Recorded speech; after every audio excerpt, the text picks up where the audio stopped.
So eto na nga ang mga highlights sa Pinas Today. Weather alert para sa Luzon at Visayas.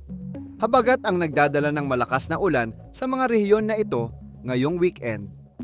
Ayon sa Pag-asa, may dalawang low pressure areas na binabantayan na pwedeng maging tropical depression.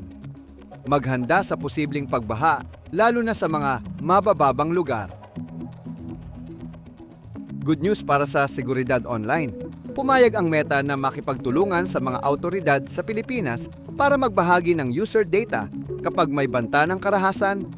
Layunin nitong pigilan ang mga online threats na maging totoong panganib sa labas ng internet. Health update. Tumaas na sa mahigit 5,000 ang kaso ng leptospirosis sa bansa. Bilang tugon, nagbukas ang DOH ng 33 leptospirosis fast lanes sa mga government hospital. Sa San Lazaro Hospital naman, may mga treatment tents na para sa mga pasyente, lalo na ngayong marami ang naapektuhan ng mga pagbaha. May babala sa mga taga Zambales at Bataan ngayong gabi. Red rainfall warning ang inilabas dahil sa patuloy na malakas na ulan dulot ng habagat.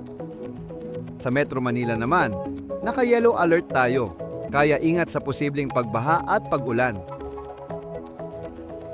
Balita sa mga paaralan.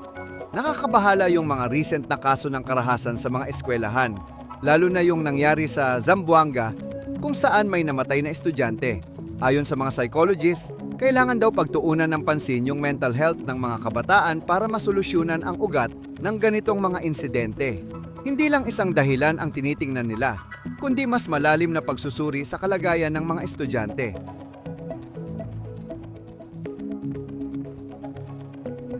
Para sa mga taga Zambales at Bataan, maging alerto sa posibleng pagbaha dahil sa red rainfall warning.